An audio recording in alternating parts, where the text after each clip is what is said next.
Domain names from GoDaddy.com are up to 70% less than the competition.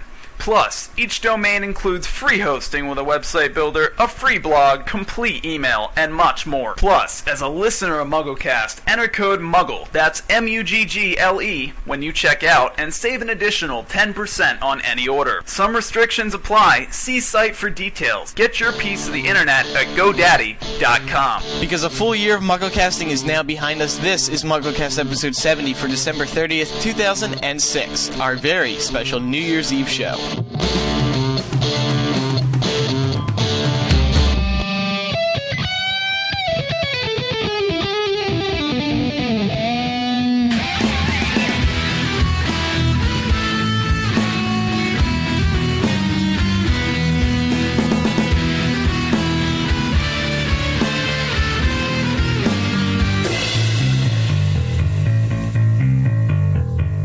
Happy New Year! Party going on in the MuggleCast studio. Welcome back, everyone, to the first MuggleCast of 2007. Dare I say, the first podcast of 2007? Probably not. The show's probably going to go out early. Welcome, everyone, to our New Year's show. We have a fun show planned for everyone. You know, I'm glad everyone could join us once again back in the MuggleCast studio this week. Eric, Jamie, Laura, Micah, you're all here.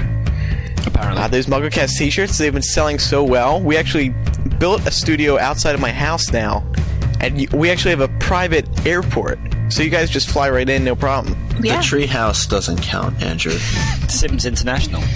Yes, yes. It serves 4 million passengers a year, and that's just us flying back and forth to do the show, you know. Flight code SIM for anyone who's looking to book a flight on Sim International Airlines. I thought it was SMZ. I booked my flights on SMZ. Where's that? No, that's New Zealand. That's New Zealand. Yeah. Oh, that's okay then. Anyway. Yeah, I'm enjoying it. Yeah, we have a fun show for everyone today, all about the upcoming new year and looking back at last year in the Harry Potter world. Quite a busy one. So I'm Andrew Sims. I'm Jamie Lawrence. I'm Eric Skull. I'm Laura Thompson. And I'm Micah Tannenbaum.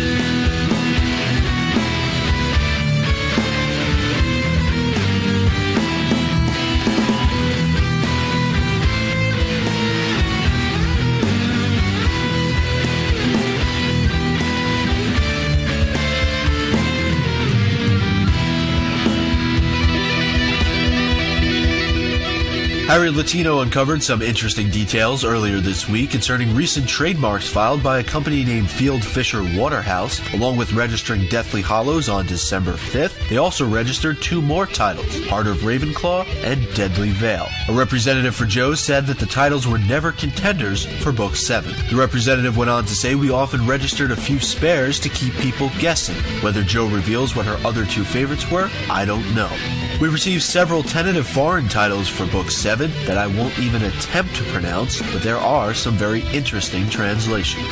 And although no release date has been announced, the UK's Royal Mail is already undergoing preparation for the task of delivering Deathly Hallows. Planning will commence with online retailers next month, and pre-orders are expected to be just as high as the 500,000 for Book 6. A royal spokesman said this kind of operation takes a lot of planning. British bookmakers are taking bets on which characters will bite it in Deathly Hallows. Harry Potter, Ron Weasley, and Draco Malfoy are the current frontrunners with 6-1 odds. After Voldemort, that is, remains the odds-on favorite at 4-5. The Internet Movie Database has released their top 25 stars for 2006. Among them were Dan Radcliffe and Emma Watson, who came in at 22nd and 16th, respectively. These rankings were not based upon critical assessments or box office performance, but the actual search behavior of over 42 million users of IMDb.com. Alan Rickman, the actor who plays Severus Snape in the Harry Potter film, spoke recently in an interview about his new movie Snowcake and a little about Order of the Phoenix. You can see a video of this over on MuggleNet.com. Amazon has recently released a list of the most reviewed and requested items of 2006. Harry Potter and the Sorcerer's Stone topped their list as the book with the most positive reviews by customers for the year.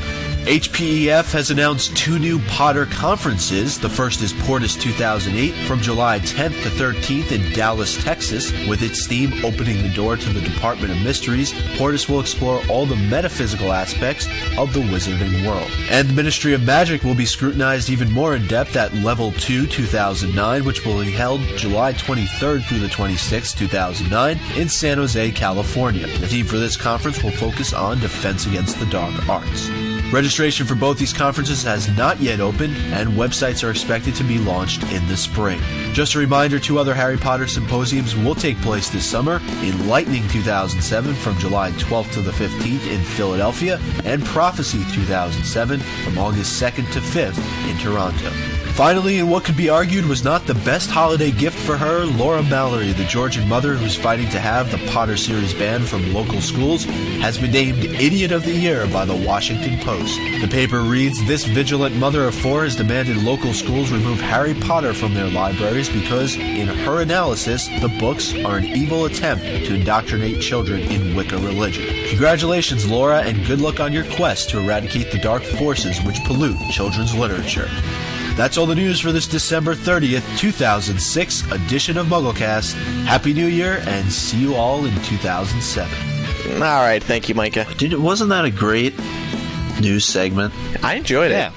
I do enjoy them from week to week. I I do as enjoy well. listening to them, mainly because I have to, but I do enjoy them Well, nonetheless. thanks, Andrew. I have to listen to you every week when I transcribe, so... Well, I guess we're even, aren't we? Ooh. Here's a question for everyone, and I want serious answers, okay? Okay, so should old acquaintance be forgotten, never brought to mind? I don't know, but I think you should sing Answer something it. like that. No, I think you should answer the question. Yes. Everyone sings it? Why not? I was looking for something slightly more substantial. I got nothing. Fair enough. Okay. It's New Year's Eve. We're useless. We're not going to give you anything substantial. Should all acquaintance be forgot and days of Okay, well, yeah, but another year, and Eric still is just as annoying as he was 2006 to 2005. Should old acquaintance... We'd like to remind everyone it's a new month over at Podcast Alley, which means you should place your vote for us so that we can be in the top of the charts. We like being in the top of the charts because that helps spread the word about the show, and we want more Harry Potter fans to listen to the show. And, I had dreaded this day.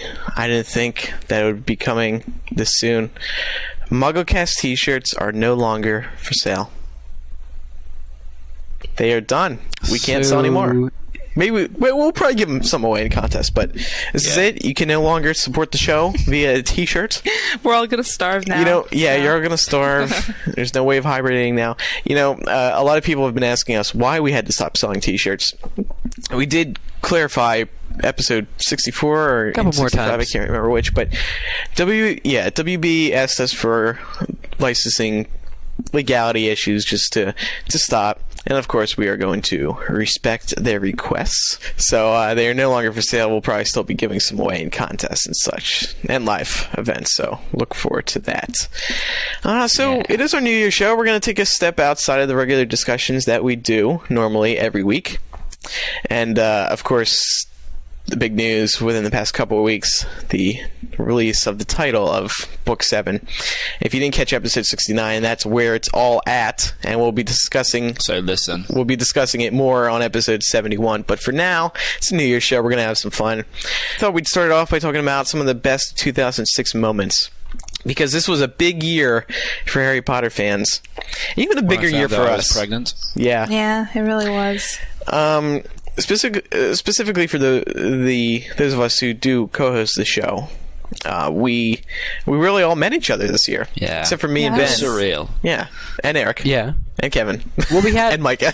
Okay, so not well, everyone. who had last November 2005. I was the only one that hadn't met anybody, basically. Well, Yeah, Jimmy knew Emerson. I But met Eric. Yeah, he I met. met Eric. and Emerson. Yeah. So, in fact, when you originally stated that this was the year where we met everyone, that couldn't have been filmed. No, I couldn't. Everyone's met everyone. I just wasted everyone's time. No, but Yep. we had 4 big events. Well, we had 3 big events. Lumos, July 26th to the 30th. New York City for J.K. Rowling's charity reading, Harry, Carey, and Garp. That was August 1st and 2nd. Los Angeles for the Podcast Awards and our live podcast in L.A., which was in late September. And between those three, we all hung out several times, and it was a lot of fun. And I wanted to go around the table with our best of moments. Laura and I came up with this idea because, well, it sort of stemmed from one story that Laura reminded me about. Do you want to talk about that story? Yeah, because Andrew? I freaking love it. I'm so proud of myself for what I did. You set it up, and then I'll go ahead. Okay, well, basically, we were all over at the JW, and Andrew had this iPod fan. And it was very, very cool. And he hit the button on it, and, it fanned you. Yeah. And we were all pretty impressed with it, and he was informing us where we could get some, so... Andrew, why don't you tell people where they could get their iPod fans? Well, Eric came in and asked me where he could get one of those, and we were in the JW Marriott. So I said to him, I decided to pull a prank on him. I said to him that that they're available in the lobby for free. So that was completely made up. It is funny. It's hilarious, Eric. So. I mean, that wasn't even the best part. When I told him that, he sprinted out of the room to go and grab them, because I think I told you there's only a few left, so you better hurry up. And the rest of that, you were so angry at me.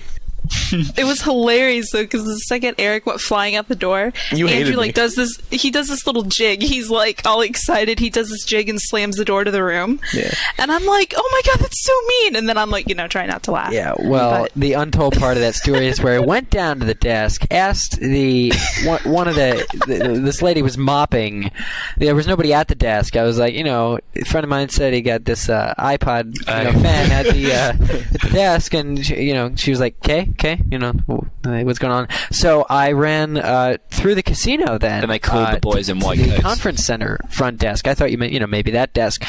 And they were closed and locked up. And I was wandering the locked doored halls until I finally, came back and just looked at you with beady red eyes and took your iPod fan, which now has kept me very cool and saved my life while we were waiting for JKR to emerge from the door. And actually, at Harry Carey and Garp, New York City, on that hot day when we were all subjected to hot heat and sun and sweat and death.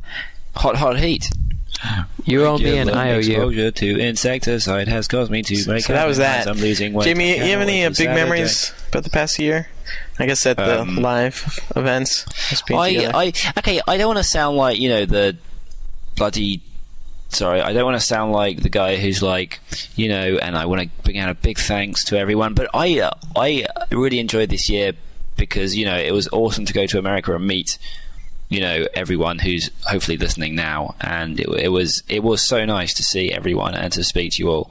And it's been a surreal year. It really has been a surreal year, taking in Vegas for a podcast, California for a podcast, and it's been surreal to meet all of my fellow co-hosts as well.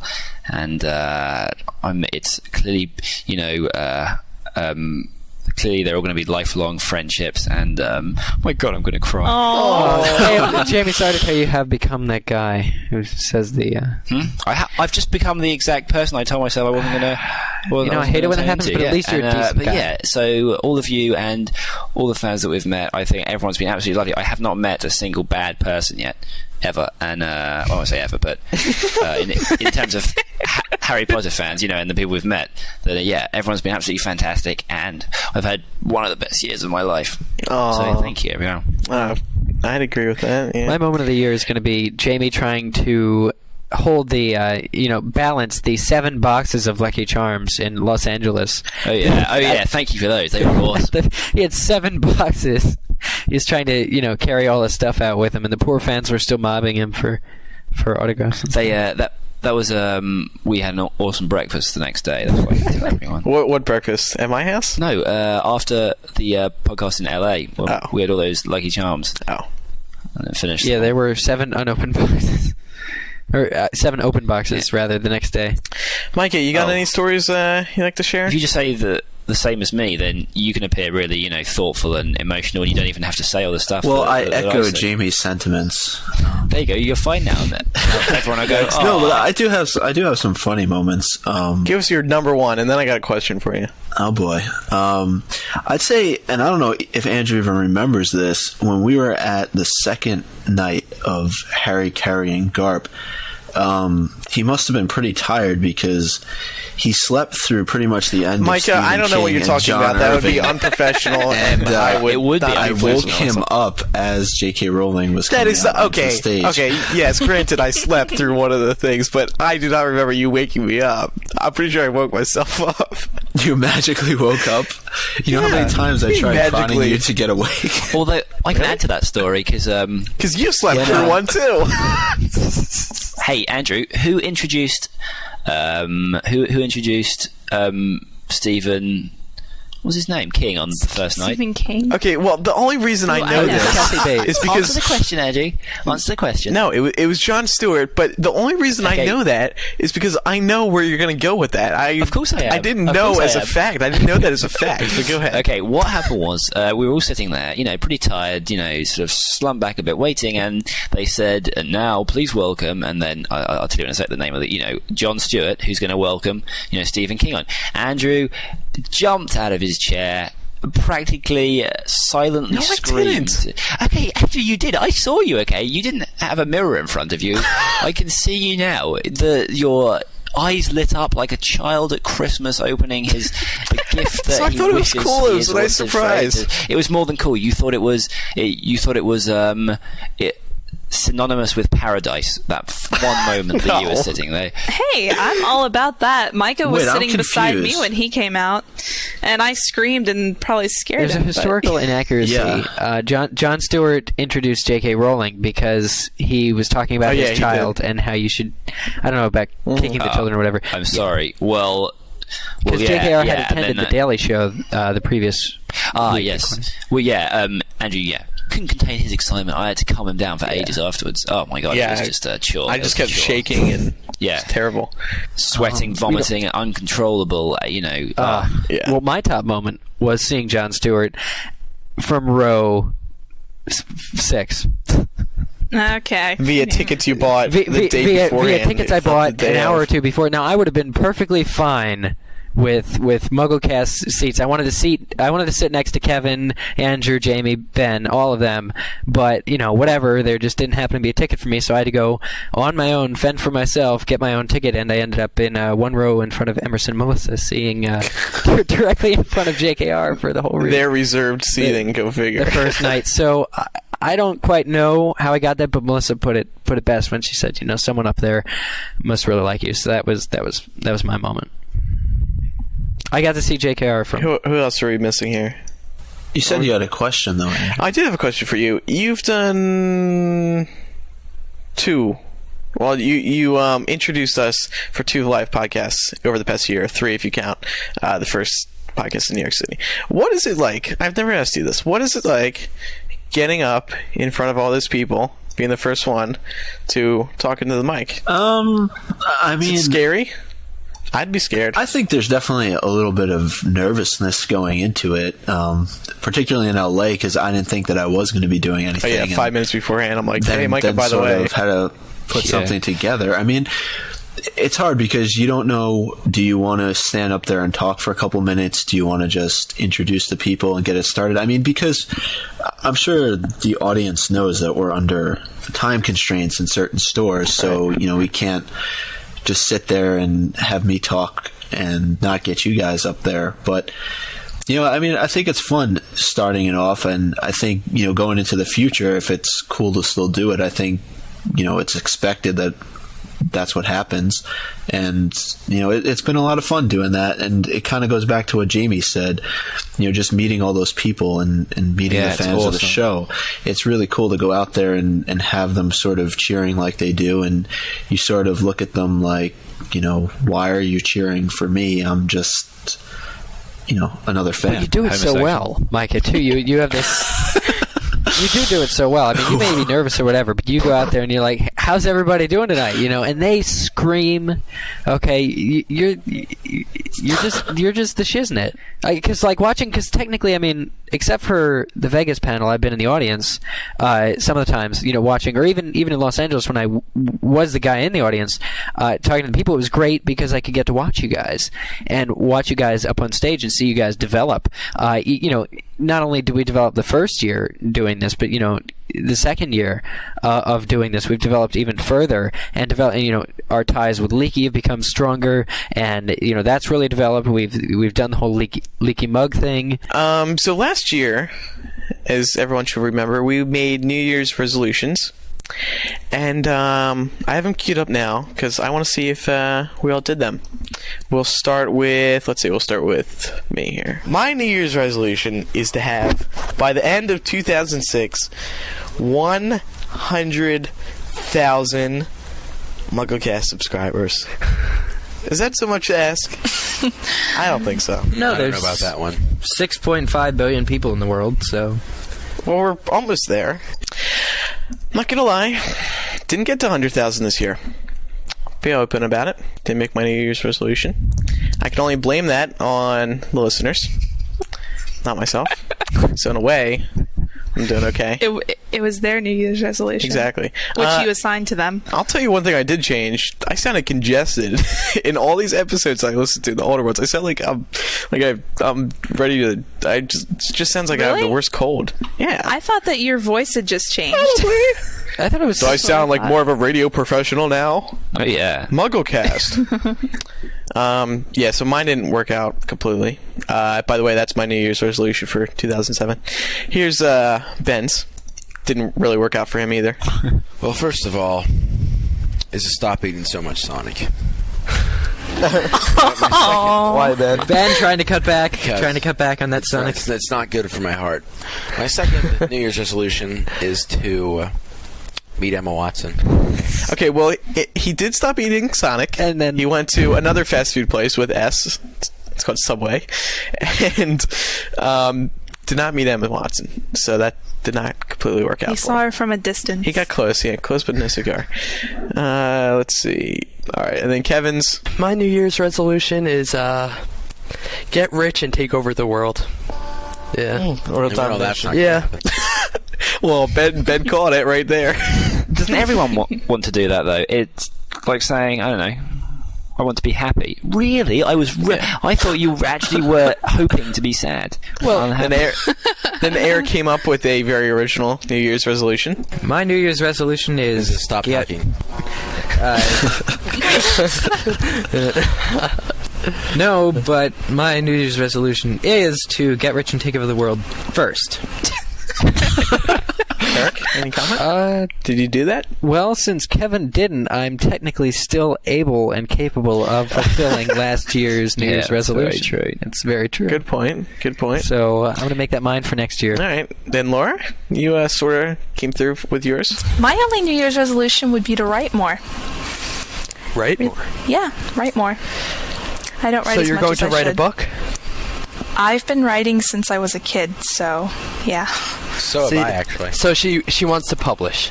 I want to be a published author. Definitely, I do. Laura, Yeah. are you a published author now? Sorta. I contributed to MuggleNet's All What Will right. Happen So in technically Harry you Potter are. 7. Ben, Yeah, not really what I thought would happen, but Ben fulfilled Laura's New Year's resolution. Sort of. Pretty much. And Jamie Yeah. and Ben. And lastly, Micah. I would say to sweep out the transcript dungeon. There's a lot of stuff that's piled up down there. That was so cheesy. Micah, any comment on that one? Who's that guy? Who's that hottie? No, joking aside, I mean, I think one of the great things that we did do this past year was build a sort of a transcript team and not call them elves, because that's pretty demeaning, I think. So now we call them slaves. Yeah. No, I mean, I think it's great the work that they've done. And, Absolutely. They put in a lot of hard work each week, and I think they deserve to be recognized, too. Thank you, transcribers. Round of applause, ladies and gentlemen. Ladies and gentlemen, the transcript dojo is Yeah, with Sensei Tannenbaum. Sensei Tannenbaum. He beats him with bamboo sticks if they don't get their segments in time. New Year's resolutions this year. I've already said mine. 100,000 listeners by the end of the year. Yeah. Probably will end up being 2008's resolution. Laura? oh, I don't know. Give me one. Give me a New Year's resolution. Become a published author outside of a Harry Potter theory book. Okay, sure. That sounds good to me. Jamie, how about you? You didn't do this last year. God, I don't know. I'm gonna Think of a New Year's resolution for 2008. I'm gonna start doing some proper university work. It's boring, but it's it's true. So Now, are you really going to come through with that? yeah, definitely. Yeah, these are it's a sort of a brand new year. It's actually no, I probably will for the first 2 weeks. Then I'll get back into my old habits. Micah, you going to stick with last year's or what? No, it's pretty boring. Maybe to be more professional during show recording. Because you're not the most professional person come on on. this show. It's fun. Yeah, you probably are. I think you are. Now, we hadn't planned on a title of Book 7 to be released, so we were going to talk about the possibility of Book 7 being released in 2007. If we did not get a title at the end of the year, I think it would have been fair to say we definitely wouldn't see the book by So true. 2007. Yeah. Yeah. Kind of renewed that. Now that we are, like we said last week, most of us are sticking with, we're probably going to see it in 2007, right? See what? Yeah, I mean, maybe. If it does come out in yeah. 2007, it'll have to be the summertime. I'm still I hoping think. for 2008, and I'm definitely not hoping for summer 2007 because they've ruined that date forever. The Warner Brothers people. And of course, the big event, 2007, that's sure to happen, or the Phoenix movie release, United States and United Kingdom premiere, along with every other press event that's bound to be occurring. Prophecy. You know what's interesting, though? I'm just looking at this right now. I know how I mentioned on last week's show that I thought it was going to be Halloween of 2007, but Laura brought up that that's actually on a Wednesday. But you know what isn't on a Wednesday and what's actually on a Friday is the winter solstice. So exactly a year later? Yeah. I don't know. That's just right before just throwing Christmas, stuff though. out there. I don't know. Well, we don't have to get that's into this true. all again, but... Well, hey, that's perfect for consumers. Yeah. Kids to be off from school. You're right, but no kids... Yeah, that's true.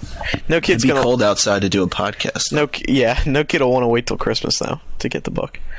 So it defeats the purpose of, selling it for the holidays, sort of. So, without doubt, the next 7 months are going to be very busy ones for everyone at MuggleNet. And, of course, we're looking forward to it. What about Prophecy? Oh, yeah, and then, of course, Prophecy. Looking forward to that. Oh, are we going? We're not going to officially announce, but put it this way. They want us to come. And we want to be there, kind of, maybe? Yeah, And they're going to help us get there. So, as for right now, yes, we'll probably So be should there. I be getting my passport then? No, Laura, Yeah. no, Laura. If you just tell them that you're going to a Harry Potter convention, it will Yeah, be they'll fine. let you go. Yeah, they're good. Yeah, I'm sure they will. And then, of course, Enlightening 2007, another convention that at least Jamie, Ben, and I are going to. We're going to be holding a seminar on podcasting. And it's not going to be your typical seminar. Trust me, it is going to be a fun 2 days. Now a full 2 days. We're going to be doing 2 sessions one day and 2 sessions the other day of podcasting, helping people learn how to do it. It's going to be a lot of fun. I'm looking forward to that. Jamie, you too? Yeah, I think it'll be awesome. Yeah. Yeah. So we'll be doing that, of course. And you're doing a live show, too, right? Yeah, we're doing a live podcast there, too, on the day of the movie's U.S. release, July 13th. So that will all be good stuff. And what else? Anything else coming up in 2007? I think I'll be there. Will you? Okay, Mike is officially... The night of the podcast. Okay. The night of the podcast. After that, I have work. So. Okay. That sucks. Hey, Andrew. What? Speaking of work, I thought it was fun when you guys stopped by. Oh, yeah, I this really year. enjoyed that. We never really brought that up. There's some pictures on Facebook. Eric and I visited Micah's office at the AFL. It was wonderful. I got to sit at his desk and answer a few phone calls, as you can see by one picture. There's also photos of Eric and I in front of Micah's name tag. That was very nice. Absolutely. Event too. So yeah, that was very good. With that, ladies and gentlemen, we're going to cut to the variety part of our show. Of course, the big event that I've been hyping up so much. I'm going to let everyone's hopes down. It's the premiere on my first Wizard Rock single. I am so excited that I no words can describe it. I'm about to play it for you all, and co-hosts, I want your reaction to it at the end because when you become an artist, I talked to Bono about this, he agrees with me. When you become an artist, you become very proud of your work. So, without further ado, I present to you my Wizard Rock single.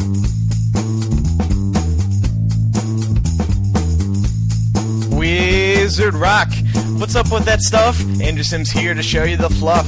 Podcasting Sundays, late afternoon. Talking Harry Potter like a wolf howling at the moon. Theories, discussion, more pickles please. Fans in the stand screaming on their knees. Our show got big, nobody thought it would. It was like the little train, the engine that could. Now please, here's the main event. It's my first single, so give me time to vent. People around the world listen to our show. We got many segments, so let's give it a go. So I ask, who's the best Potter podcast around? WWGLECAS and the Gotta stop selling t-shirts. We're gonna sell underground. WWGLECAS and the T. It's really pretty funny. The fans say we're hot and smart. WWGLECAS and the T. Look out, you other podcasts. We're about to climb the chart. WWGLECAS and the T. MUWGLECAS and the T.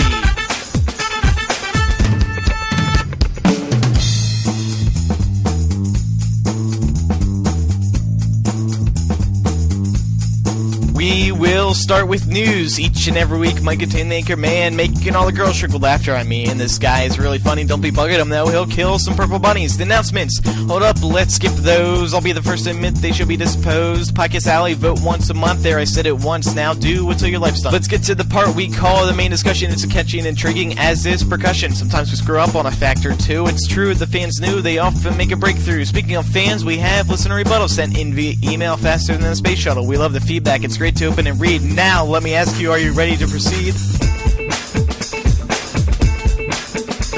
So I ask, who's the best Potter podcast around? WWGLECAS and the T. Gotta stop selling t-shirts. We're gonna sell underground. WWGLECAS and the T. It's really pretty funny. The fans say we're hot and smart. WWGLECAS and the T. Look out, you other podcasts. We're about to climb the chart. WWGLECAS and the T. MUWGLECAS and the T.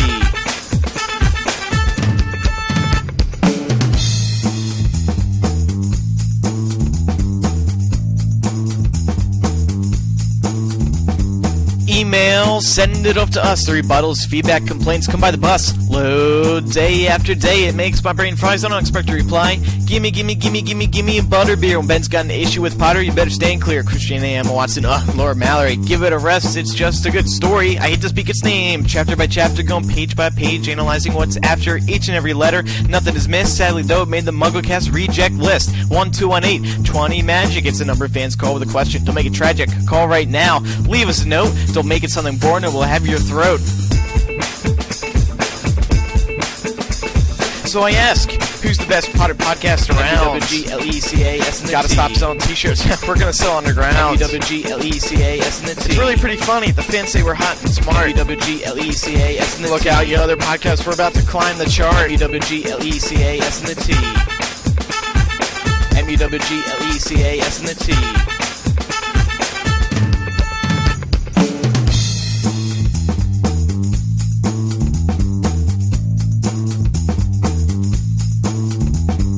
This concludes my very first single. Podcasting finally has a catchy jingle. Hoping this song puts Wizard Rock to a new level. I'm just praying Harry and the Potters don't wish me on the devil. Another year of MuggleCast just around the corner. We hope you'll be there through every last mourner. Not to mention the final book to open and read. Watch out, you other podcasts. Are you ready to proceed? MUWGLECAS and the T. What do you all think? I think that's good, Andrew. Is that your first one? Yeah, it's my first one. Not a bad effort. Not a bad effort at all, in fact. Really? Yeah, very Gonna be the secret track. powerful. It's gonna be the secret track on the new U2 album. Do you think I have a possible career as a future rapper? No? I mean, yes, absolutely. Eric. Oh, future rapper? Well, you were gonna call me about the whole Frapper rap? Frapper rap. Well, who said we can't do that still? Okay. Don't quit your day job. Write the song and then we'll record it in New York. But anyway, I hope everyone enjoyed my single. And please provide me your feedback. And I'll probably be working on another one soon, maybe with Eric this time. But that's that. And now we're going to move on to the variety portion of our show, featuring a few MuggleCast remixes and 3 listener-created segments that we received back in March of 2006 when we held the Create Your Own MuggleCast segment contest. And these are 3 other people that we haven't aired yet. So here's how it's going to work. We're going to go to 2 MuggleCast remixes, then to a listener-created segment, another 2 remixes, another listener-created segment, another 2 remixes, another listener-created segment, another 2 remixes, then we'll be back with a MuggleCast year in review, created with help by our transcribers. So we'll see everyone in a little bit. Jamie Lawrence.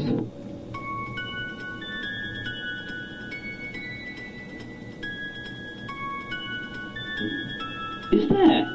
Oh, it would make sense. Oh my god, that's amazing! Oh my god! Oh my god! Micah Tannenbaum has discovered the. Micah, that's absolutely Harry Potter. Okay. 1, 2, 3, go. My favourite subject is DADA. I'm studying out in DADA, and I'm taking new class, DADA classes. I was DADA, class 1 day, I was doing DADA homework on my DADA textbook, and I realised I left my DADA textbook in the DADA classroom for my DADA class, and I was like, well, I never looked at my DADA homework, so I went to the DADA classroom for my DADA class, and next day I found the one DADA classroom was having the DADA professor was never doing that. I went to search my DADA textbook in the DADA classroom, even though the DADA professor was never there, and all of a sudden the DADA textbook was like, my DADA textbook for my DADA homework. I asked him, he is really good! And they gave me credit the next day, because when he told me to take all the videos of the DADA class, still going.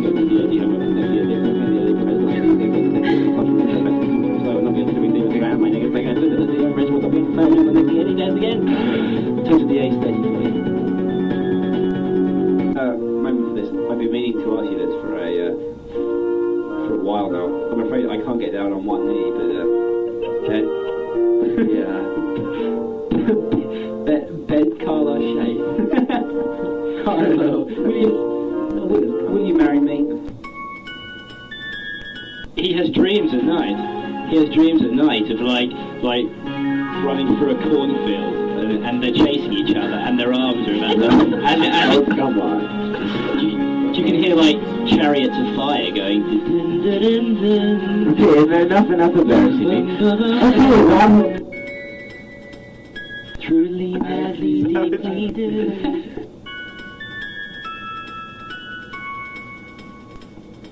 When I in a little toy shop, what I find the waves when the money goes. Because I can't let you go, want you in my life.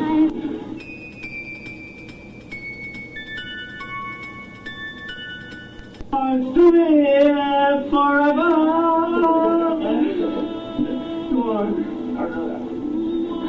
Who wants to live forever? Who wants to live forever? Oh, who dares to love forever?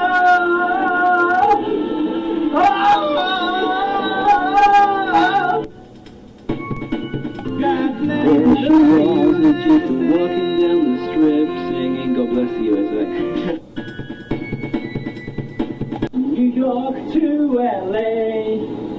Now it's in every American heart.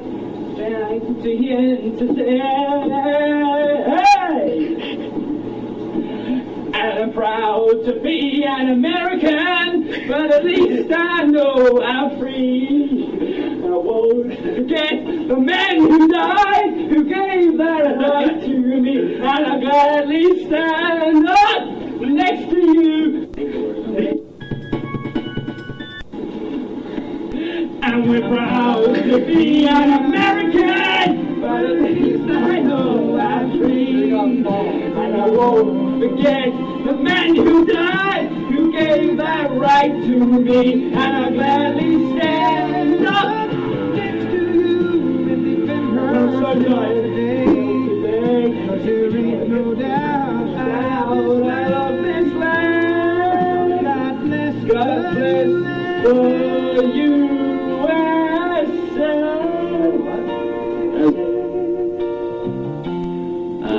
Every time you type, I feel static.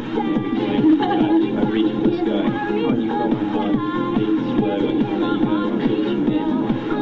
So, thank you very much. Very nice. And I'm Jamie Lawrence. Goodbye.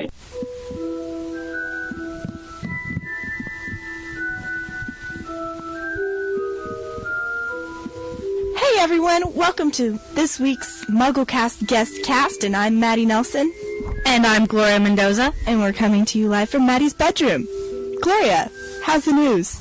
Well, according to some very reliable sources, the Quibbler, Voldemort has finally found love, and he is in love with Rita Skeeter. According to the Quibbler, they are currently living together with their 777 children, and Rita Skeeter has a 778th child on the way. That's gross. Voldemort and Rita Skeeter. Man, Voldemort shouldn't fall in love with Rita Skeeter because he's mine. LOL. It's great how you didn't laugh. Laughs. Well, if you don't believe me, ask him yourself. Hey, Voldemort, come here. Huh? I said come here. Huh? Get over here. Okay. Hey, Voldemort, will you tell Maddie here about your life with Rita Skeeter? Well, it all started on the internet. I met her there, and we got off to a great start. I never ever told her I was evil, because, you know, I'm an evil guy who likes to kill people and stuff. And, well, actually now I'm an evil guy who likes to kill people and stuff, but I'm in love, so it makes it all better, and it's okay. But we got married and have 70 children, and by that time I was pretty committed. Now we're on our 778th child, and my goal is to have 7,007,777 children and take over the world with love. Voldemort, how is it that you have so many freaking children? Well, since we're both kind of snakes, every month he just, drops a litter of eggs. Yeah, and then we hatch and, we eat the girls, because we just want guys. Start an army! Of love. Okay, then. Yeah, he, disapparated. Wow, what an interview. Yeah, that was great. By the way, I think we should just, make it really clear that was totally a joke for anyone that could possibly have taken that seriously. Yeah, it was a joke. They would never fall in love because it's kind of gross, and yeah.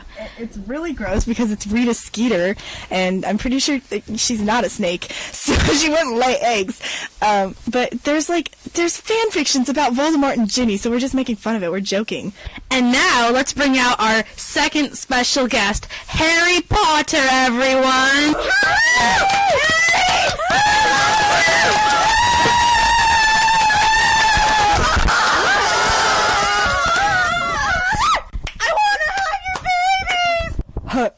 Hey girls. Hey, what's up? I'm Harry Potter. Sorry. I'm just so bloody good looking. Sometimes I just can't help myself. What was your question? I haven't asked you a question yet, Harry. Oh, well then, you better ask. Well, what's your relationship with Voldemort? Sorry. Well, I wasn't listening. I'm just looking at myself in that mirror over there. What was that? Sorry. What is your relationship with Voldemort? I love Ginny. She's so cute. No, your relationship with Voldemort. Oh, him. Yeah, I would never date him. Ew. No, I mean, what are your, emotions toward him? Do you hate him, or do you love him, or what? The guy's hideous. No one loves him. Except for that crazy girl who hosts this show, Maddie Nelson. What the hell? I mean, what the bloody hell? I'm good looking. The end. So, do you think Voldemort would have turned out to be a good person if he would have been raised with more love? You know, I was raised with, these Dursley people, and they never loved me, so I don't know what his problem is. I think he's just bitter because he's so ugly. Well, do you think because of his bitterness, he resembles Hitler with the KKK in any way? What are you talking about? In history, J.K. Rowling wrote your book. You wouldn't exist if it wasn't for her. What book? I totally exist. Look at my mirror over there. Do you see me? Aren't I beautiful? I'm sorry, you're just a figment of our imaginations. I'm so real. I'll prove it to you. Hey, fangirls, who wants to touch me? Let me touch you! Me! I want to. Yeah, I'll call you later, baby. So, what's up? How are you doing? Okay, Harry. Yeah, peace and love, because, that's like my secret weapon against Voldemort. Oh, fangirls, I love you so much. Yeah. You're so hot. Yeah. Yeah. Well, that was our show. I hope you guys enjoyed it. And once again, I'm Maddie Nelson. And I'm Gloria Mendoza. Wow, Gloria. I sure feel naked without a new MuggleCast t-shirt. Yeah, so do I. Somebody should give us a free MuggleCast t-shirt. Yeah, it would be great to have a, brand new t-shirt for free. From MuggleCast? Yeah. You guys should really seriously consider it. Yeah, or someone should consider it, yeah. Yeah. That's it. Yeah, I'll give my shipping address if you like. Yep. I wonder what the outtakes are gonna be. It's gonna be an awesome new single.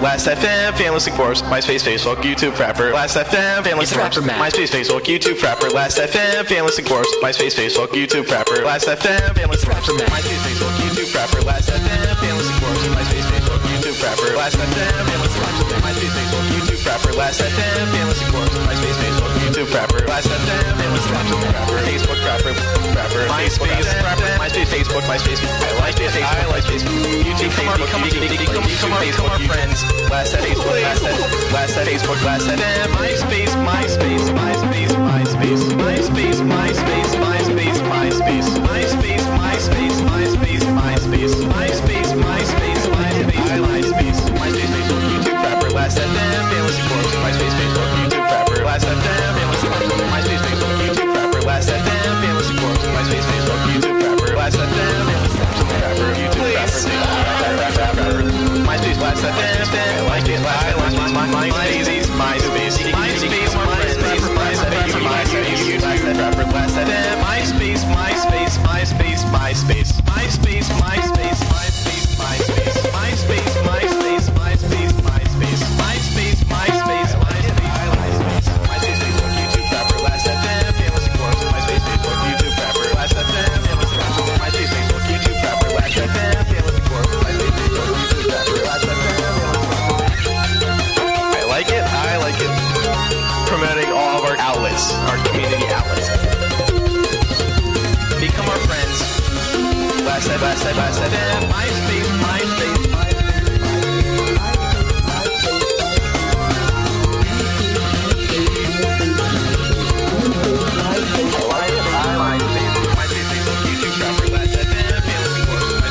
YouTube Frapper, Last FM, MySpace, Facebook, YouTube Frapper, Last FM, MySpace, Facebook, YouTube Frapper, Last FM, MySpace, Facebook, YouTube Frapper, Last FM, MySpace, Facebook, YouTube Frapper, Last FM,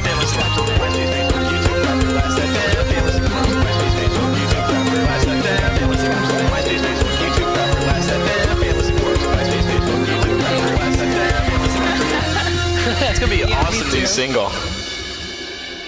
On the Thursday of MuggleCast, Dodger gave to me on a show in Church Face. On the second day of MuggleCast, Jamie gave to me 2 British jokes and on a show intro catchphrase.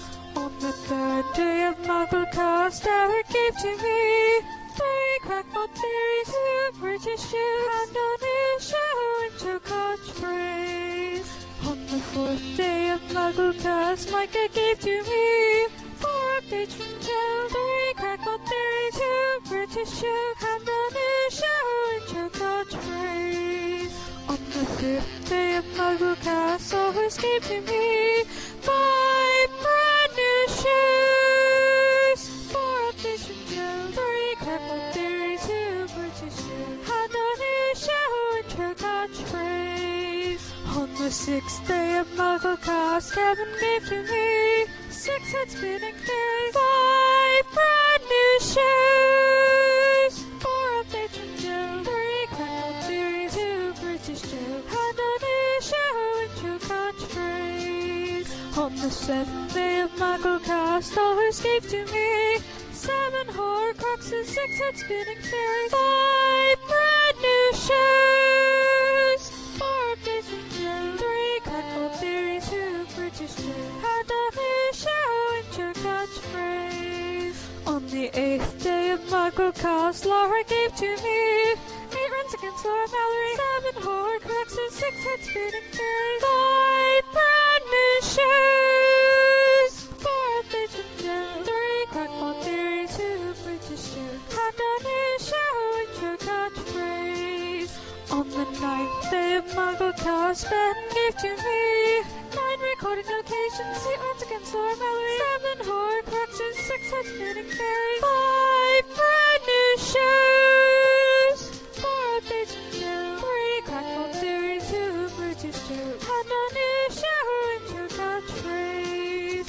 On the 10th day of MuggleCast, Andrew gave to me 10 more new segments, 9 recording locations, 8 runs against Laura Mallory, 7 Horcruxes, 6 head spinning fairies, 5 brand new shows, 4 updates from Joe, 3 crackle theories, 2 British joke, and a new show intro catchphrase. On the 11th day of MuggleCast, Eric gave to me 11 hours of talking, 10 more new segments, 9 recording locations, 8 runs against Laura Mallory, 7 Horcruxes, 6 head spinning fairies, 5 brand new shows, 4 updates from Joe, 3 crackle theories, 2 British joke, and a new show intro catchphrase. On the 12th day of MuggleCast, all who escaped to me 10 months worth of humor, 11 hours of talking, 10 more new segments, 9 recording locations, 8 runs against Laura Mallory, 7 Horcruxes, 6 head spinning fairies, 5 brand new shows, 4 updates from Joe, 3 crackle theories, 2 British joke, and a new show intro catchphrase. This is Fantasy Casting, which is your fake MuggleCast segment. I'm Leah Bartels. I'm Amanda Braun. I'm Kabir Chopra. And I'm Erin Holswade.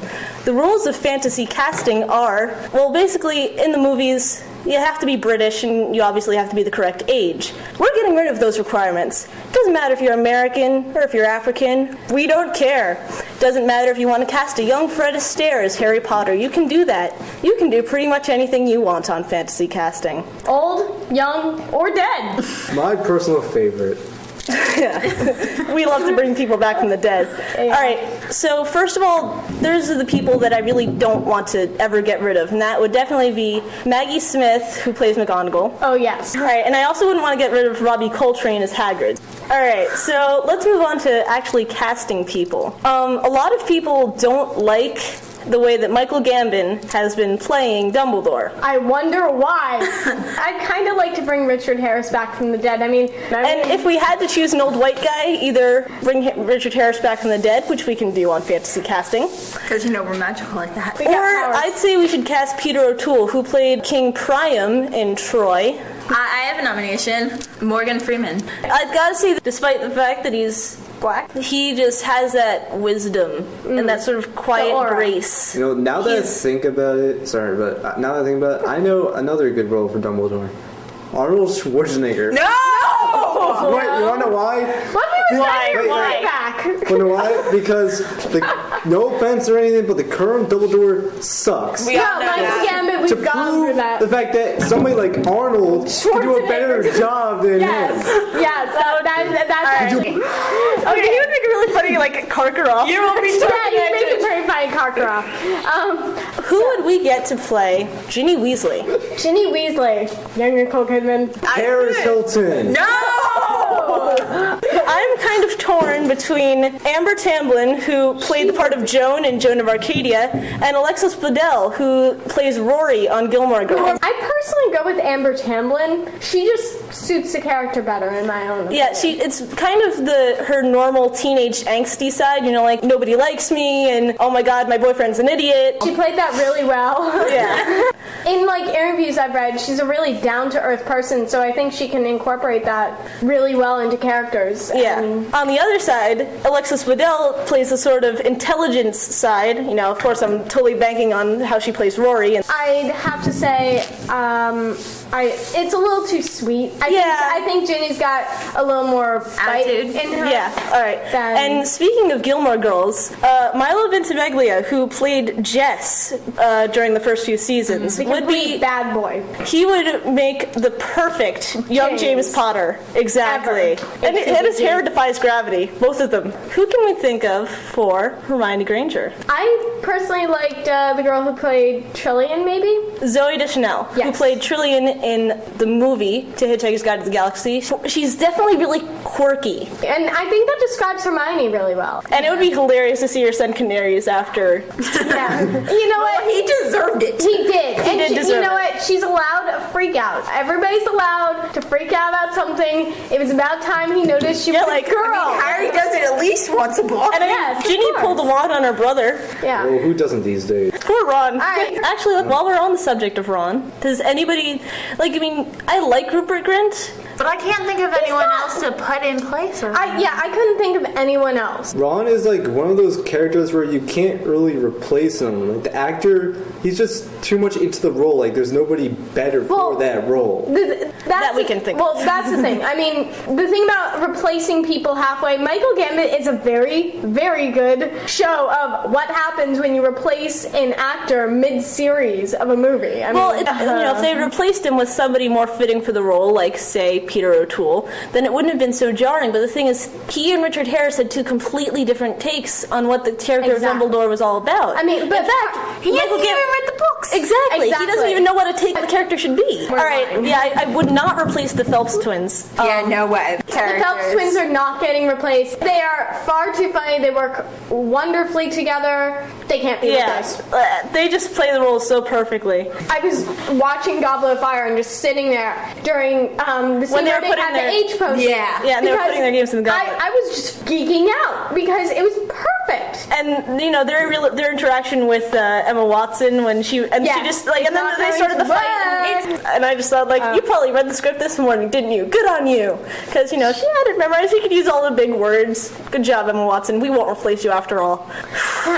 When she said she would hunt down the and actually in an interview she did say that if she was replaced she would hunt down the new girl because she didn't want to be replaced. Aww. Well, it's nice that she's so attached to the role. Yeah, also a little bit homicidal. A little scary. But How sweet. But you know what? You know what? That says that she's really devoted to character. So we gotta give her props for that. Props for her. All right. Can we think of any other sort of? Well, just Snape. Let's just talk about. All right. Alan Rickman plays a phenomenal Snape, but that's so not how I imagine him in the books. Same. Did anybody imagine Alan Rickman's portrayal? The thing is, though, it works so well. It's completely original.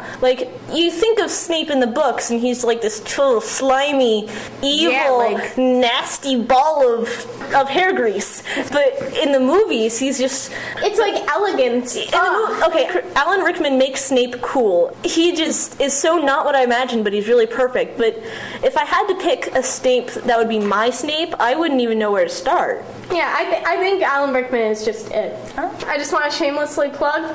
I made a GeoCities account. I emailed it to Eric, and it's at GeoCities, www.geocities.com/Eric_Skull. Yes, it is his very own fan site. Thanks. We love you, Spielerman. All right, well, that was your edition of Fantasy Casting. We're going to bring it back to your favorite Muggle casters because we know we're just a sad replacement. Good night, everybody. Adios. The power of love.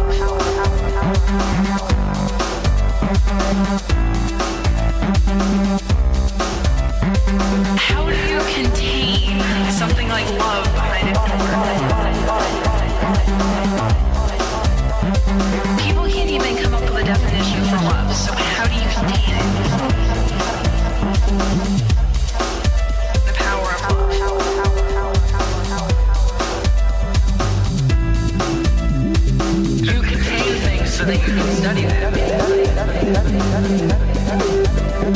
You trap an insect, a lightning bug, to see what it does. It's almost like you know how to catch it before you know what it is you have. It's almost like you know how to catch it before you know what it is you have. That's true enough. That's true enough.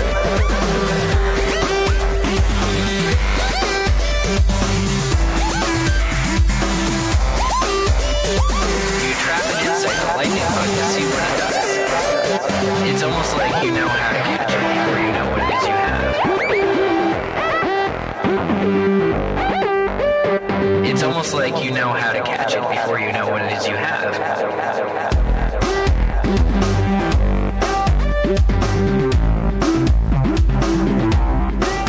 The power of love.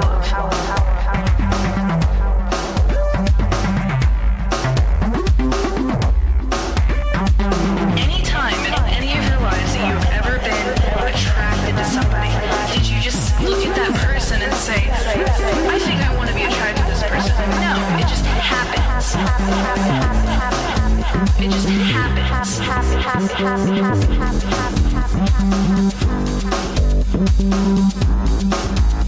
It just happens. The power of love. You can't control it. It just happens. The power of love.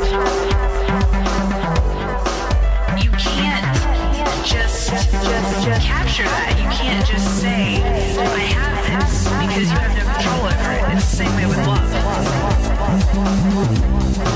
It's the same way with love.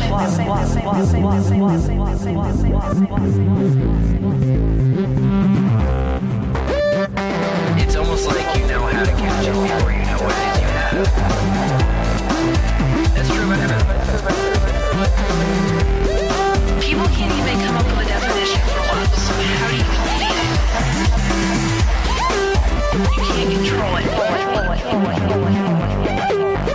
It just happens. The power of love. The power of love. You can't control it.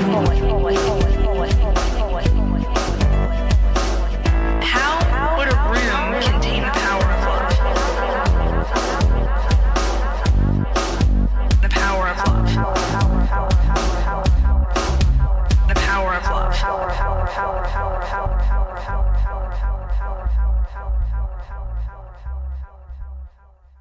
It That's sounded like we don't like each other. Speaking of BS, let's go to Micah Tannenbaum for the past week's news.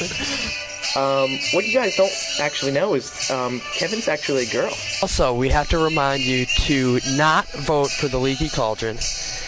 You know, their podcast is just horrible. They shouldn't be on the air, and so don't even vote for them, please. Oh, and I'd also like to clear something up. We don't hate Ben. Is that his mom's his sister and his dad's his brother? Ben knows all about that. Being from Kansas.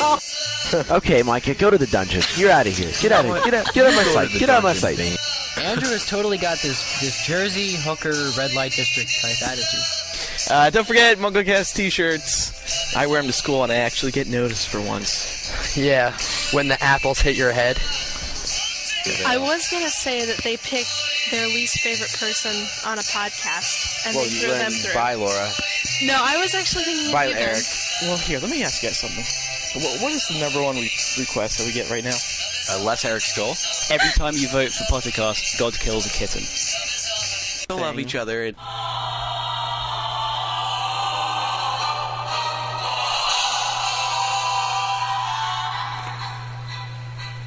hello there. I'm James Brown, and welcome to the wonderful world of Wizard Words, the etymology of Harry Potter. I'll be your host, and I just wanted to say I've been a MuggleCast fan since December of 2005. The idea behind this segment is to give you some insight on some of the words, names, terminology that's used in the Harry Potter books by J.K. Rowling. I look to talk about character names, locations, incantations for spells, that kind of thing. Just some background about myself. I am a native of Baton Rouge, Louisiana, a graduate of philosophy and chemistry from the University of Oklahoma, and etymology is a hobby of mine. My favorite words are onomatopoeia and specificity. Also, for pronunciation's sake, I am using the audiobooks as read by Jim Dale as a guide, the American versions. And one more note, whenever I've been sorted either online or in toy stores with the hats, I've always been put into Slytherin. But don't hold it against me. Let's start. Let's start with the unforgivable curses. Why not? We'll start with the Imperious Curse, which is from the Latin root imperium, which means command or supreme power, and imperio, which is the incantation, means order, govern, command. So along those lines, pretty much it's the thing where you take charge of somebody and you tell them what to do, which is exactly what the curse does. The spell causes the victim to be completely under the command of the caster. The next curse I want to talk about is the Cruciatus Curse. The incantation being Crucio, both of which are from the Latin Cruciatus, which means torture. You may recognize some English words that we have seen, such as crucify and excruciating, all come from the same root, all about torment and torture. So that will tell you what that spell does. It causes the victim to suffer almost intolerable pain. Some victims of prolonged use of the curse have been driven insane. I didn't mean to rhyme there. And of course, there's the third unforgivable curse, the Killing Curse. As the incantation will tell you, Avada Kedavra. A lot of people think it's just abracadabra with the word cadaver thrown in there. Cadaver being a medical term for dead bodies that medical students use to study. But abracadabra itself is just a Kabbalistic charm in Judaic mythology that is supposed to bring healing powers.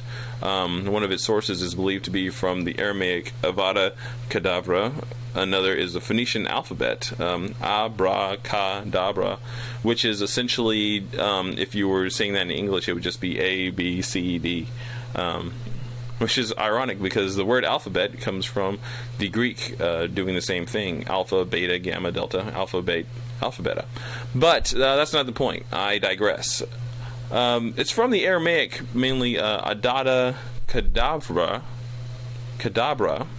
which literally means let the thing be destroyed. And that's exactly what it does. It causes instant death in a flash of green light, usually leaving no sign of physical damage or the cause of death that would be detectable by any kind of Muggle autopsy. And of course, that's what Voldemort used on the Potters, among others. Well, enough about spells for this one. Let's talk about some names. Mainly the Black brothers. The first thing that struck me, being an astronomy student at one point in my life, was that Sirius is also the name of the dog star. It's the brightest star in Canis Major, the great dog constellation. Sirius, the word itself, is from the Greek. It means burning. So there's a lot of dog elements and so far. But I'll tell you something else. According to the HP lexicon, another one of Sirius's names, Padfoot, which refers to his animagus, excuse me. It is also the name of the residents of central and northern England have for magical black dogs of their legend. Usually Padfoots guard churchyards or certain roads, and are said to roam the countryside at night. Tend to be larger than ordinary dogs, can vanish instantly or fade away slowly while standing still. Reminds me of the scene in Prisoner of Azkaban. Yet can run extremely quickly, typically described as having huge and blazing eyes. Tend to be silent. Because of their association with graveyards, scholars once believed the black dog form was preferred form of the devil and are usually considered an omen of death and are thus called the Grim, as Professor Trelawney could tell you. Now, let's talk about Regulus for a second. Regulus Black. His first name means the little king in Latin, like regal, regent, those royal names all come from the same root. But Regulus is a star in the constellation Leo. And Leo, of course, is Harry Potter's sign, him being born July 31st. But I was wondering, I managed to see on one or two sites where they are, saying that his middle name might be Alfred, Alphard. And if that is so, it's interesting because it's the name of a star that's not very far from Regulus in the constellation Hydra.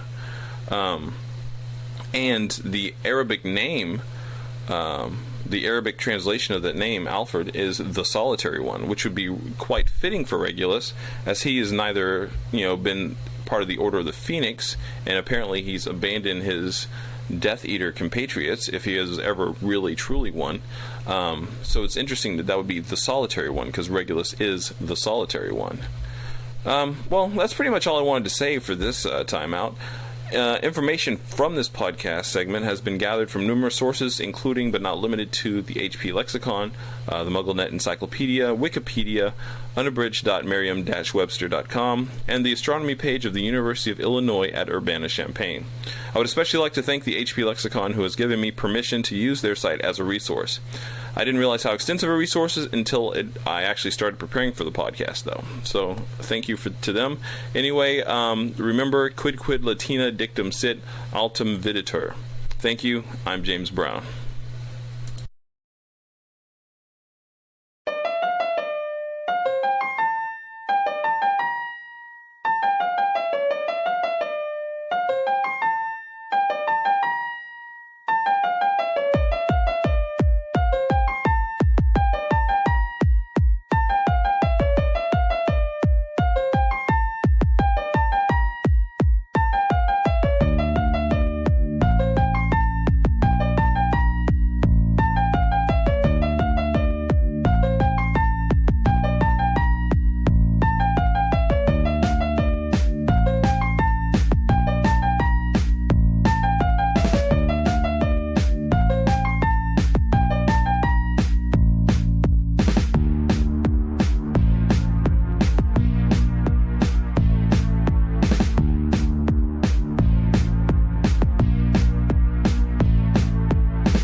now for another installment of the Crackpot Theory of the Week. We've gotten lots of... I like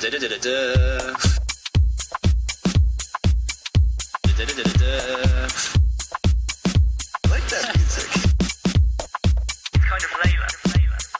I like that music.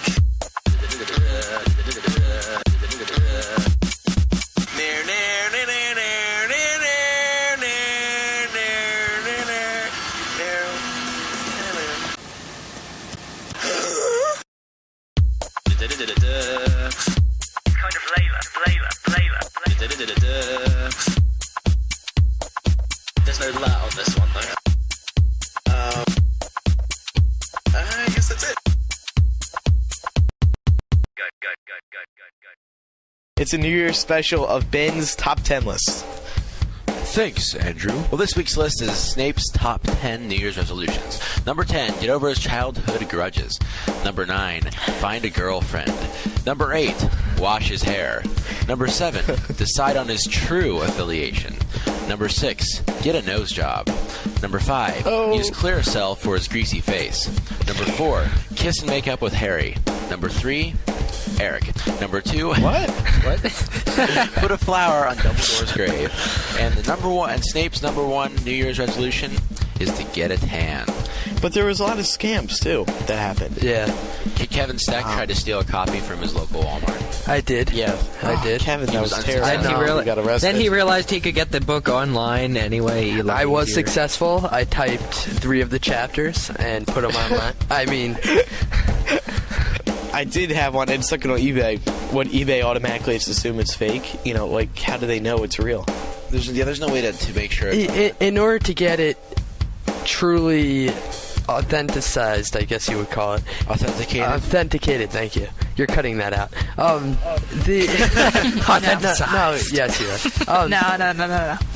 Because, okay, with anything in the Harry Potter books, anytime someone finds something that may be a coincidence, just like on when J.K. Rowling announced the title last year around Christmas, people tried to find some way to add up the amount of Christmas presents underneath the tree, the amount of ornaments on the tree, divided by 7, because that's a magical number, add 4 to that, just because there's 4 branches on the top of the tree, then you divide it by 5, because there's a 5-point star at the top, and that gives you 7, 16, 05.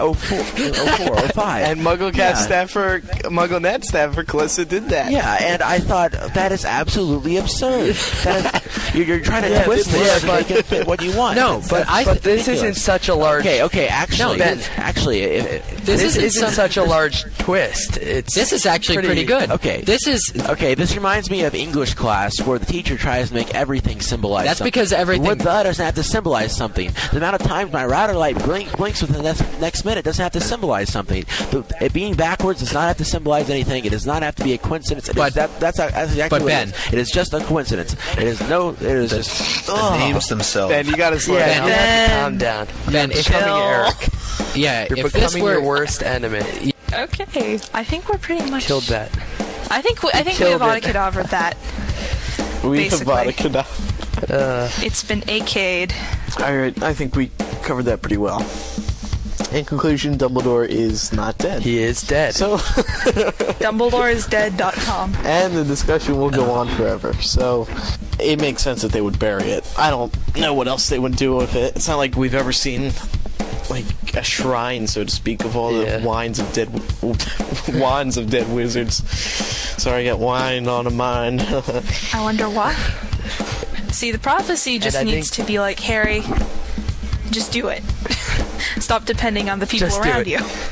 Okay, let's plug Nike. Put on your Nike shoes and just do it. I actually didn't mean that, but that's okay. Yep, my mom's friend Bert, who actually listens to this show, which is really, really cool, suggested that we do... Hello, Bert. Suggested that Hello, we do Ernie. 16-year-old... Robert, right. Sorry. Ooh, I just bumped my head into the ending of the show. It hurt. So I think that was just clever. That just I moved on and I hit the end. So what else? Okay. What was that? Sorry, I was stretching. And a dinosaur has now invaded our conversation. Alright, let's all just take a stretch and then... Yeah, because you notice at the beginning of Sorcerer's Stone, McGonagall says, "Would you trust Hagrid with why would you trust Hagrid with such a thing?" And Dumbledore says, "Professor McGonagall, I would trust Hagrid with my life." Actually, I heard Voldemort. He strolls downtown London and picks up chicks on a motorcycle.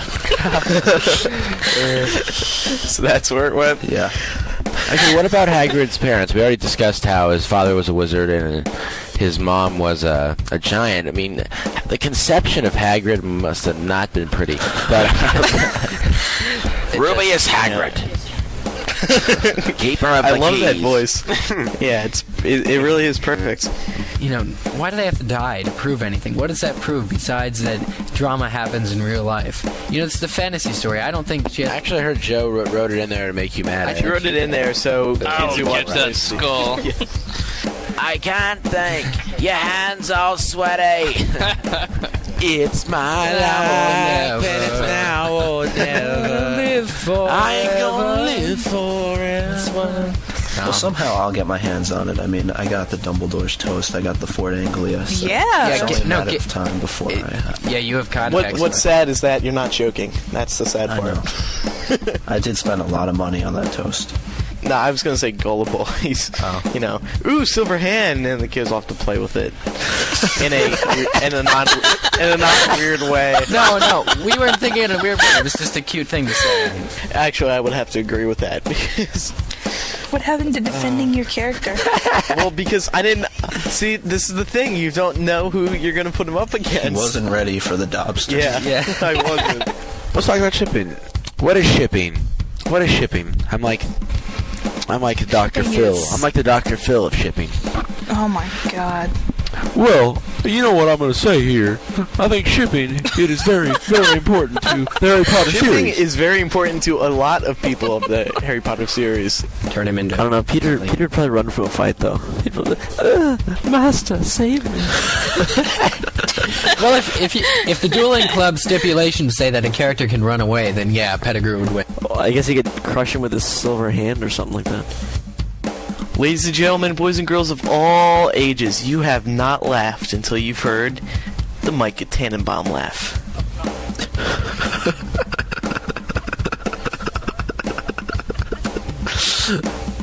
Hello? It's right over there around the... Yeah. You guys want some cookies? Oh my god, close the door. Oh, it's a Girl Scout. Oh no, it's a Girl Scout. They're selling cookies again. Wait, that's Eric Skold dressed in a Girl Scout uniform. Eric, shouldn't you be recording the show rather than selling Girl Scout cookies? I just thought I'd help out in the community. You know, doing my part, Andrew. Doing my part by wearing a skirt. Everyone needs to buy a MuggleCast t-shirt. Ben, why would everyone have to buy a MuggleCast t-shirt? Well, for several reasons, Andrew. It helps support the show. And you get they're just so fashionable that I bought 12 of them last week. I mean, they're just that great. So, everyone buy a MuggleCast t-shirt, okay? They come in 2 designs, a multitude of sizes, and even one design even has silhouettes of each MuggleCaster.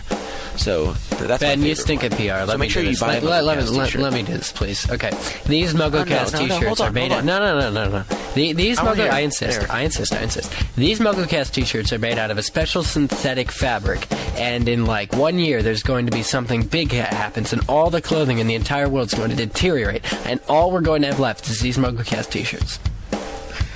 Wow. So if you want clothing, buy a MuggleCast t-shirt. Buy it like it's the only MuggleCast t-shirt. Buy it like there's nothing left. But Dumbledore says on page 9, "My dear professor," says Dumbledore, "I've never seen a cat sit so stiffly." And then McGonagall goes, "Girl, you be stiff. You be sitting on brick wall all day." It's funny because I have 10,000. Okay, I have 10,000 friends. I better have more friends than you on MySpace. I have 10,000 friend requests, but I have no posts. You're such a liar. No. But I have no posts. That's not one single. So, like, I have an update. I created the account, In fact, I think it's dead now. I think they actually disconnected the MySpace account because I didn't use it. But I had so many friend requests. It was so funny because I didn't have time to update.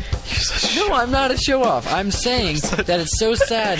I had thousands of friend requests, but they deactivated it. So all I'm saying is... Does that mean that there have been some good people who have come from Slytherin? Or that every single person from Slytherin is bad? They can't all be bad. Yeah. That'd be what we call, here in America, we call it a steady. What are you talking about, Ben? So, speaking of nerds and really big dorks, Kevin Steck just came in. Welcome, Kevin Steck. Thank you. Thank you very much, Andrew. How do you think Voldemort asked Quirrell if he could stick out of the back of his head? Because it isn't something you bring up over dinner. Why don't they release the film at 10 o'clock and release the book at 10:05?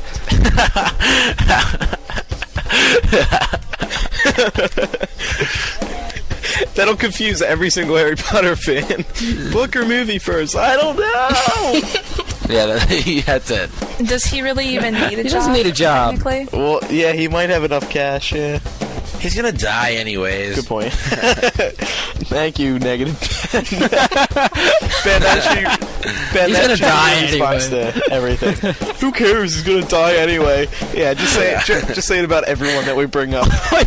I'd love Harry to be a hot dog vendor. It'd be the best thing ever. This week, Chapter 11 of Sorcerer's Stone, titled Quidditch. So this chapter is really focused around Quidditch. Yeah. Wow. This chapter Quidditch is pretty much focused around Quidditch. I think this chapter is probably going to be about toasters. Yeah, you can totally tell because if you look at this chapter picture by Mary Grand Prix, it just jumps out. He looks charred black, doesn't he, Andrew? Sort of. I don't know what you're trying to say about him, though. So he gets his nickname Mad Eye from that large, disgusting, well, not disgusting, sort of disgusting eye that he's got. That's Where cool, did man. he get that eye from? Probably the ministry. Where did he get it ministry? Because, you know, when he got his eye gouged out or whatever, how he lost it. It's standard issue. No, man. It's probably that after he got his eye gouged out, that the ministry said this is a perfect opportunity to give him something that can help him advance in his profession. So they gave him the eye that can see through things. Andrew, wouldn't it be cool to have that eye, though? If you're a perv, then yeah. I mean, oh, okay. I wasn't talking. I don't know. You'd be seeing too much. I'd be seeing things I would not want to see. Chicks dig scars, man. Chicks dig scars. Hagrid said, any witch or wizard that hasn't been gone bad has always been in Slytherin, which really doesn't make grammatical sense, but we all know that that's what he's trying to say. Nice impression. I'm so jittery. You can't even say it. I think I'm gonna pee my pants. Oh my god. Come on, Emerson. Uh-oh. Oh. Big mistake. That's his voicemail for all of you who don't Big know. mistake. All right. 1. Time for the second number. Digit. However, this feeds my theory that Dumbledore is an idiot and that Dumbledore is evil and that Dumbledore deserved to fall off the astronomy tower dead because... Never insult Albus Dumbledore in front of me. Well, you know... Well, I've never liked Dumbledore. I just don't like Dumbledore. I think he's a fraud. I think he deserved everything he got. And who are you? I think almost in a way that he sets up Harry into these situations so he can't take the blame. Whatever. You're like whatever happens. Yeah. I am on the verge of crying. I can't believe you would say this. You're like the National Enquirer on MuggleCast. And we're all going to be wearing our shirts, right? Of course. And taking a picture of ourselves, wearing them in public. Mike is going to be out in Times Square taking a picture of himself. Andrew, Absolutely. You know I don't go into public. not in sunlight anyway. It's inclusive, you know. I just sit in my house crying the day away. Force yourself. You know, yeah, you can. I can feel put to shame. I feel put to shame because I am semi-proficient in Spanish, and I went all over the internet trying to find some sort of translation for Lunatico, and I couldn't find anything, so I just sort of came to the assumption that it was kind of a nonsense word, like Mooney is in English. So thank you for pointing that out to me, and I'm gonna go cry in my corner now. Feeling put to shame. We'll see in a few more. Now all we have left to do is help them pass their tests.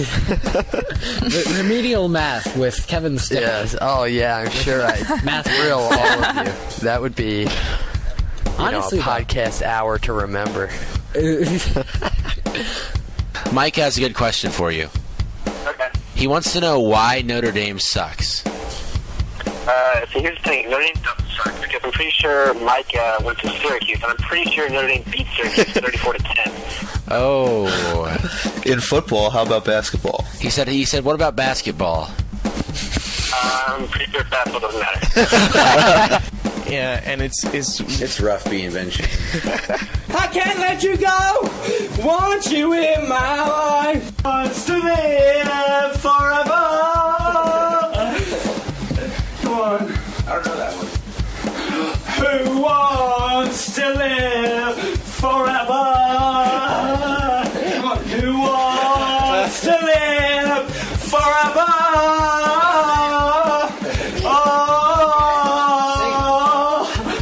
Who dares to love forever?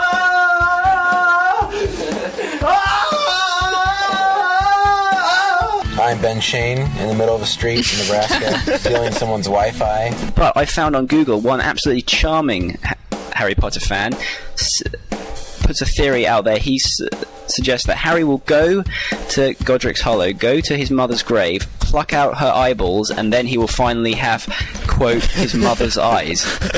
Cryogenically freeze them so we can bring them back in 50 years. Yeah. You can buy file one, save man. as in Photoshop. Yeah. Didn't Walt Disney freeze his head? Didn't he freeze his head? That was weird. Whose head? That was really weird. Whose head are we freezing? Walt Disney froze his own head. No way, really? No, they Seriously, did. like he did. He froze his own Where's head. it kept Honestly, I now? swear to God, yeah. In the Disney vault. That's a talking point. You know, if you keep it in your living room. Oh. What's that? Oh, don't worry, it's just Walt Disney's head. So, do you fancy a drink? You know, it was a problem this week that they came because I couldn't podcast naked like I normally do. Yeah, exactly. I had to be I know, right? It's so clothed and inconvenient. And put on some clothes. Didn't. My favourite subject is DADA. Actually, I'm standing out in DADA, and I'm taking a new class, DADA class. I was DADA when I class one day. I went to do my DADA homework and my DADA textbook. When I realised I left my DADA textbook in the DADA classroom after my DADA class, and I was therefore unable to do my DADA homework. So I went to the DADA classroom before my DADA class. The next day, I found that the one DADA classroom was empty. The DADA professor was nowhere to be found. I went to search my DADA textbook in the DADA classroom, even though the DADA professor was standing there. And all of a sudden, the DADA professor walked into my DADA classroom before I could my DADA textbook and I'll just do my DADA homework. I asked the DADA professor. He is really good at that. Told me that he had been praying for the next DADA class when he found my DADA textbook under the desk. So I sent him my DADA class and he went to buy me. He's still going. Go to the DAD homework for his next DAD class. The DAD professor told me the DAD to the DAD classroom and return back to the conference. So I would not be able to do my DAD out of my negative. The DAD professor will not be able to fail me on the next DAD test again. Total DA is 35. Thank you. What just happened? Hey everyone, the editorial segment is back. Yay! Say yay, everyone. Come on. Yay. Yay. I love the enthusiasm. Okay. Our questions for this. Our first one is, number one, is this something that Dumbledore couldn't make himself invisible at this time? Some people forget that Dumbledore was not ridiculously powerful from birth, although it seems like he has always been one step ahead, e.g. when Professor Tofty said that during his Newt examinations he could do things with a wand that, you know, nobody has ever seen before. Magical abilities are clearly a product of age and experience. What's so funny about that? So gross. You guys are so perverted. Grow up. So immature. I don't know. It's like a cat. When it looks at something shiny, it wants to touch it. Okay, but a cat doesn't die when it touches something shiny. Well, Harry doesn't know that. Harry doesn't know when you walk. I was actually hired to work on MuggleNet on Halloween. So this Halloween's going to be my 2-year anniversary. Yes. That was a sad day in MuggleNet history. I would have to say I was an M&M one year, and that was kind of weird. Okay, you were M&M or an M&M? M&M, I said. Oh, I thought you were M&M. No, I said an Andrew, that's why I asked you if you carried a chainsaw around with you. Because he carries a chainsaw. I didn't realise you had... Oh my Candy. God, that must have sounded so weird. No, I wasn't the rapper. Why would I be M&M the rapper? Because that's an actual Halloween costume. Andrew... It is? I've never seen someone dress up as M&M. What did you think I meant? Anything's a costume. Finally, be sure to check out a brand new interview with David Thewlis, who plays Professor Lupin, where he discusses the 5th Harry Potter film. And just so you know that was legit, that's all the news for this November 5th, 2006 edition of MuggleCast. Back to the show. I got another question for everyone. Who's going to see Happy Feet this Friday? I'm going to see Casino Royale. Yeah. Okay, but my question is, who's going to see Happy Feet? I don't care. I'm going to see. Back to the original question. What's that movie going to be about? It sounds dumb. It's about penguins dancing on ice glaciers. Oh, that'll be my number one stop this weekend. I'm telling you that now. It's like some ethical issues in society, like stem cell research. Just because I think it's okay, it doesn't mean Ben's doesn't right. mean everyone does. And it doesn't mean Ben's right too. But the torture of a human being is a little What different. if they deserved it? Yeah. What if the bunny peed on the carpet? Yeah. Listen, I deserve his little head chopped off. I think Jamie... Well, then, you know what? Then you guys should have killed me when I spilled that coffee all over the floor in LA. Yeah, I was ready to. Well, yeah, exactly. You just started kicking everything over, you klutz. I can't help it that you guys had stuff all over that room. But Eric and Micah, you guys weren't on the show last week. What did you guys think of the trailer? I liked it. It was really short. It didn't seem like 57 seconds when I first saw it in the theater. That's because it was 54. Okay. Then okay, that's solved. Okay, so it's 54 seconds. It didn't seem like that. It flew by really fast. Most of the time was spent on the fading in of the logo. So... Well, that was a lot of voicemails, boys and girls, and Micah. So, like, Yes, it was. Dementors they're not human and they're not animals. Micah is just...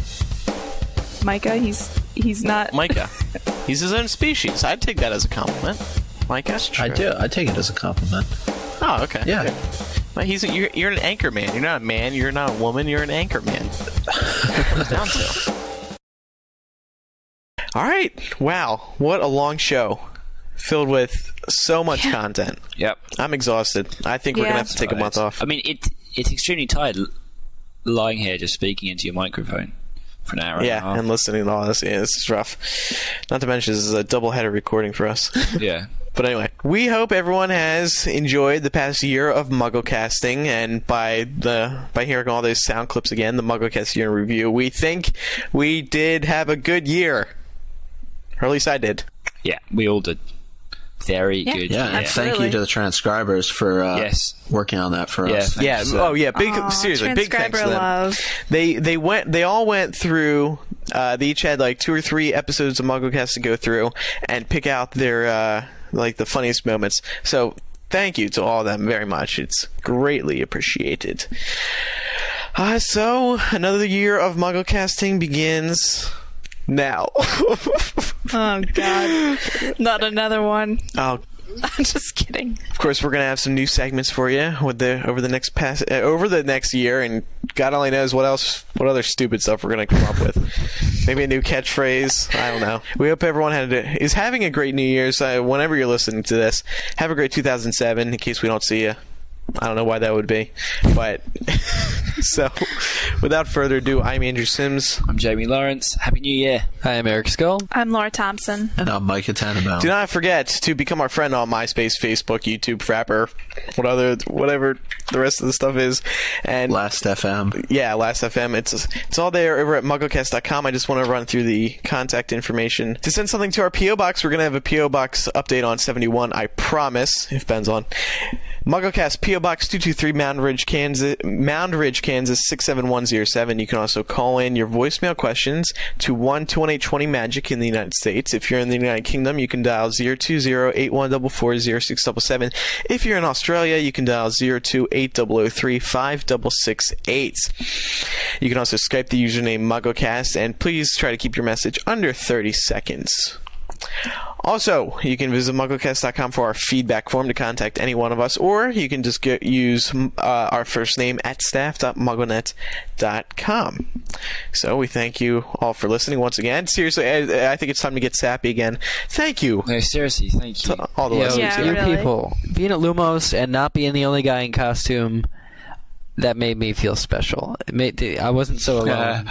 Geeks of the world, you are my brethren, and all 15 people that came to save gas money for the popcorn reading of Prisoner of Azkaban at Lumos. Thank you. There will be a sequel to that somewhere at Prophecy. So, all right. And all kidding aside, without you guys make this show.